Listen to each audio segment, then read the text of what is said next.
బీజేపీకి కీలకమైన రాష్ట్రం ఉత్తరప్రదేశ్. యూపీలో రాజకీయ పరిస్థితులపై నేను గతంలో కూడా మాట్లాడాను. యూపీ 80 సీట్లు, అందువల్ల యూపీ పైన విశ్లేషణ దేశంలో బీజేపీ అధికారంలోకి వస్తుందా రాదా, వస్తే ఎంత మెజార్టీతో వస్తుంది అన్నదానికి కీలకమైన ప్రశ్న అవుతుంది. యూపీలో అట్లీస్ట్ బీజేపీకి ఒక 15 సీట్స్ అన్న తగ్గుతాయని యోగేంద్ర యాదవ్ లాంటి వారు అంచనా వేస్తున్నారు. వాస్తవంగా 2014, 2019 బీజేపీ ప్రభుత్వం రావడంలో యూపీ విజయం చాలా కీలకం. సో అందువల్లనే యూపీ పైన ఇంత ఆసక్తి. కానీ ఉత్తరప్రదేశ్లో బీజేపీ పట్ల విజిబుల్ డిస్కంటెంట్, అంటే క్లియర్గా స్పష్టంగా అసంతృప్తి కనబడుతుంది. సో ఈ అసంతృప్తి ప్రధానంగా రైతాంగంలో కనబడుతుంది, బీజేపీ అనుకూల సామాజిక వర్గాల్లో కూడా కనబడుతుంది. దీనికి వివిధ కారణాలు ప్రధానంగా కనబడుతున్నాయి. ఒకటి, స్ట్రే క్యాటిల్ మినేస్, అంటే వదిలివేయబడినటువంటి పశువుల బెడద. ఇది మనకు చాలా సింపుల్గా కనబడచ్చు, కానీ యూపీలో ఏమవుతుందంటే యోగి ప్రభుత్వం వచ్చాక ఈ స్లాటర్ హౌజెస్ను, వధ్యశాలల్ని నిషేధించాడు. దాంతో పశువులని అమ్ముకోలేని పరిస్థితుల్లో రైతాంగం ఉన్నారు. అంటే అబాండెండ్ క్యాటిల్ అంటారు, అంటే ఇక ఉపయోగపడని పశువులు. సో ముసలి ఆవులు కావచ్చు, ఓల్డ్ కౌస్, ఓల్డ్ అయిన బఫెల్లోస్, మేల్ క్యాటిల్, అంటే అగ్రికల్చరల్ ఆపరేషన్స్కి ఉపయోగపడని పరిస్థితిలో ఉన్నవి. వీళ్ళను పోషించటం అనేది రైతాంగానికి భారం అయిపోతుంది. పిఎం కిసాన్ కింద వస్తున్న 6,000 రూపాయల కన్నా ఏడాదికి ఈ పశువుల స్ట్రే క్యాటిల్, ఈ అబాండెండ్ క్యాటిల్ లేదా ఉపయోగానికి రాని పశువుల పోషణకు ఎక్కువ ఖర్చు అవుతుంది. దీంతో రైతులు ఏం చేస్తున్నారంటే ఆ పశువులు వదిలివేస్తున్నారు. పశువులు వదిలివేస్తే అవి పంటల మీద పడి పంటలు నాశనం చేస్తున్నాయి.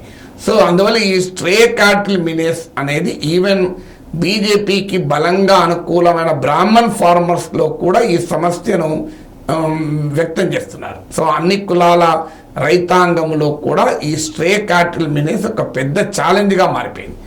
రెండవది ఎరువుల ధరలు అలాగే ఉన్న ఎరువుల బ్యాగుల సైజులు తగ్గాయి. దీన్నే ష్రింక్ ఫ్లేషన్ అంటున్నారు ఎకానమిస్టులు.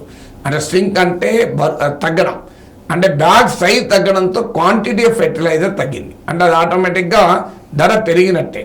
ఇది రెండవ కారణం. మూడవ కారణం ఏంటంటే షుగర్ కేన్. యూపీలో ఒక one of the important crop, కొన్ని ప్రాంతాల్లో ఈ చెరుకు. సో షుగర్ కేన్కు ప్రభుత్వం నిర్ణయించే ప్రైస్ గత 7 ఏళ్లలో కేవలం 45 రూపీసే పెరిగింది, 45 రూపాయలు. గతంలో యూపీఏ ప్రభుత్వ హయాంలో పెరిగిన దాంతో పోలిస్తే చాలా తక్కువ. ఇది తీవ్రమైన అసంతృప్తికి కారణమవుతున్నది. ఈవెన్ కొన్ని కాస్ట్లు, ఇప్పుడు నాన్ యాదవ్ ఓబీసీ కాస్ట్ ఉన్నాయి. ఉదాహరణకు కుర్మి, కుష్వాహా, లోడి, సైని అని ఈ కాస్ట్లను బీజేపీ సోషల్ ఇంజనీరింగ్లో భాగంగా ఈ నాన్ యాదవ్ ఓబీసీ కాస్ట్, చాలా స్మాల్ అండ్ మార్జినల్ ఫార్మర్, చిన్న సన్నకారు రైతులు, వీరు బీజేపీకి ఓటు బ్యాంకులుగా ఉంటూ వచ్చారు. వీరితో పాటు జాట్ ఫార్మర్స్ ఉన్నారు, రాజ్పూట్ ఫార్మర్స్, వీళ్ళు కూడా ఉన్నారు. వీళ్ళందరిలో కూడా ఈ షుగర్ కేన్ ప్రైస్ సరిగా లేదు అనేది ఒక ఇంపార్టెంట్ ఫ్యాక్టర్గా ముందుకొచ్చింది. అందువల్ల ఇది థర్డ్ ఫ్యాక్టర్గా కనబడుతుంది. ఫోర్త్ ఫ్యాక్టర్ ఏంటి అంటే రాజ్పూట్ యాంగర్. సో రాజ్పూట్లు మీకు గుజరాత్లో మొదలైంది, ఇది రాజస్థాన్, యూపీ, మధ్యప్రదేశ్లో కూడా పాకింది. నేను గతంలో కూడా చెప్పాను, గుజరాత్కు చెందిన కేంద్ర మంత్రి పర్షోత్తం రూపాల రాజ్పూట్లపై చేసిన అనుచిత వ్యాఖ్యలు సమస్యగా మారింది. అది రూపాల రాజ్పూట్లు బ్రిటిష్ వారికి ఎంతో బియ్యం అందుకున్నారు అంటూ దళితుల్ని పొగుడుతూ వాల్మీకిస్ మాత్రం బ్రిటిష్ వాళ్ళపైన పోరాడారన్నారు.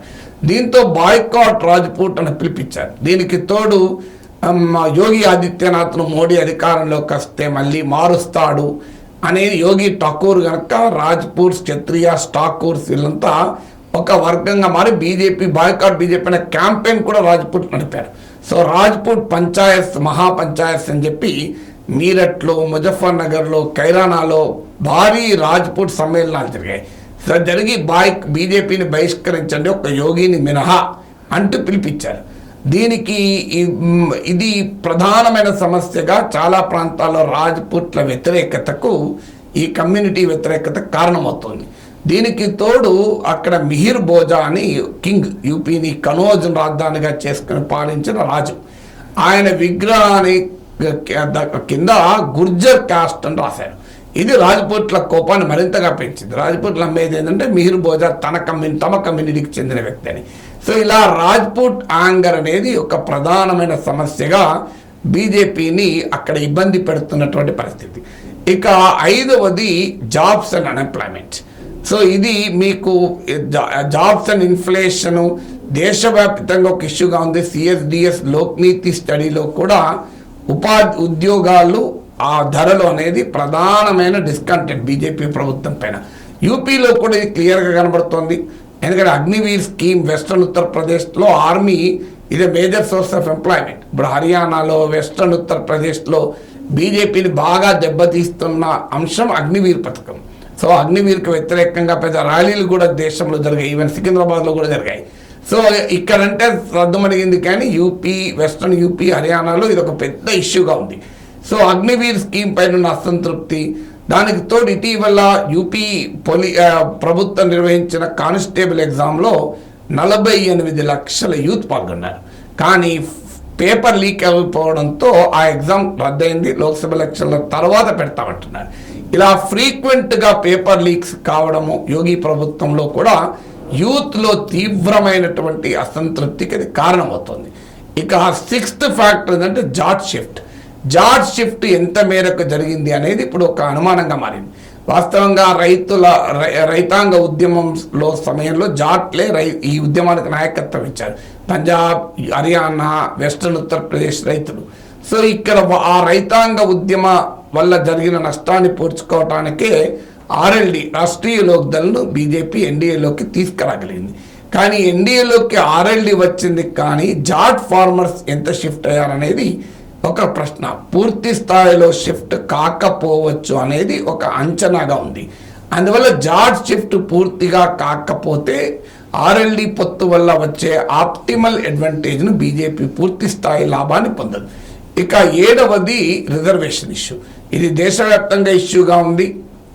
ఎప్పుడైతే మోడీ 400 సీట్లు ఎన్డీఏకి ఇవ్వాలని పిలిపించారో అపోజిషన్ దాన్ని సమర్థవంతంగా వాడుకున్నారు.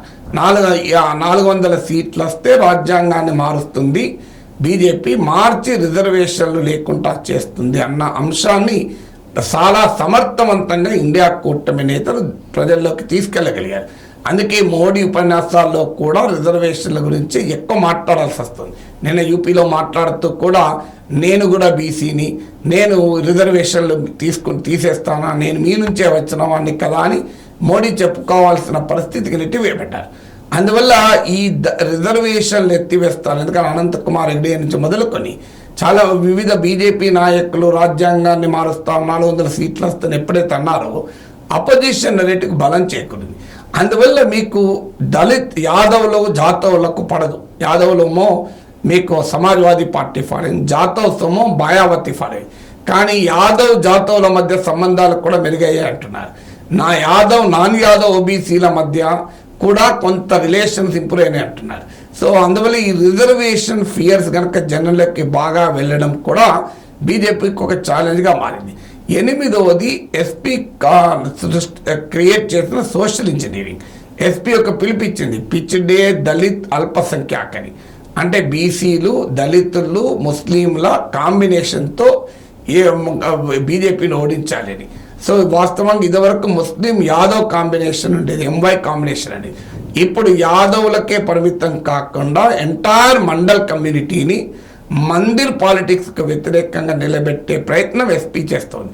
ఎస్పీ సోషల్ ఇంజనీరింగ్ ఇప్పుడు ఉత్తరప్రదేశ్లో పండిట్ అరావ్ అభియాన్ అంటున్నారు దీన్ని. అంటే బ్రాహ్మణులను ఓడించే కార్యక్రమాన్ని. ఎందుకంటే యూపీలో న్యూమరికల్గా బ్రాహ్మణ్స్ చాలా పెద్ద సంఖ్యలో ఉంటారు, పొలిటికలీ కూడా ఇన్ఫ్లుయెన్షియల్, బీజేపీకి అండగా ఉంటారు. సో అందువల్ల పండిట్ అరావ్ అభియాన్గా ఎస్పీ కార్యక్రమాన్ని వ్యాఖ్యానిస్తున్నారు. సో ఎస్పీ సోషల్ ఇంజనీరింగ్ కూడా 8వ ఫ్యాక్టర్గా బీజేపీని కాస్త ఇబ్బంది పెడుతుంది. అయితే ఈ 8 అంశాలను చూసి బీజేపీ యూపీలో ఏదో తుడిచిపెట్టుకుపోతుంది, 50-60 సీట్లు ఇండియా కూడా వస్తుందంటే అది భ్రమే. ఎందుకంటే బీజేపీకి ఉండే అడ్వాంటేజెస్ బీజేపీకి ఉన్నాయి. బీజేపీకి ఉన్న అడ్వాంటేజెస్ ఏమో స్ట్రాంగ్ ప్రజెన్స్ ఉంది, ఆర్గనైజేషనల్ స్ట్రెంత్ ఉంది, మోడీ ప్రభావం ఉంది, ఎంతో కొంత వేవ్గా లేకపోయినా. యోగి ఆదిత్యనాథ్ ప్రభుత్వం లా అండ్ ఆర్డర్ విషయంలో పాజిటివ్గా ఉంది. యోగి ప్రభుత్వం చాలా సమర్థవంతంగా క్రైమ్ మాఫియాలను అరికట్టారన్న సంతృప్తి ప్రజల్లో ఉంది. అలాగే రామ్ మందిర్ ప్రభావం ఉంది. రామ్ కన్నా పవర్ఫుల్గా రేషన్ ప్రభావం ఉంది. 80 కోట్ల మందికి ఉచిత ఆహార ధాన్యాలు ఇస్తున్నారు. అది ఇంకో 5 ఏళ్ళు ఎక్స్టెండ్ చేస్తారు ఆ స్కీమ్. అందులో రామ్ రేషన్ కాంబినేషన్ కూడా ఉంది. ఆర్ఎల్డి ఎన్డీలో చేరడం వల్ల జాట్ ఓటర్స్ గణనీయంగా బీజేపీ షిఫ్ట్ అయ్యేటువంటి అవకాశం ఉంది. బీఎస్పీ ఎంఐఎం లాంటి పార్టీలు విడిగా పోటీ చేసి అపోజిషన్ ఓట్ను స్ప్లిట్ చేసి పరోక్షంగా బీజేపీకి ఉపయోగపడుతున్నారు. సో ఇలాంటి ఫ్యాక్టర్స్ కూడా బీజేపీకి అనుకూలంగా ఉన్నాయి. అందుకే బీజేపీ ఉత్తరప్రదేశ్లో తన ఆధిక్యత నిలబెట్టుకుంటుంది. బట్ 10-15 సీట్లైనా కోల్పోయే అవకాశం ఉంది అని విశ్లేషణలు వినబడుతున్నాయి.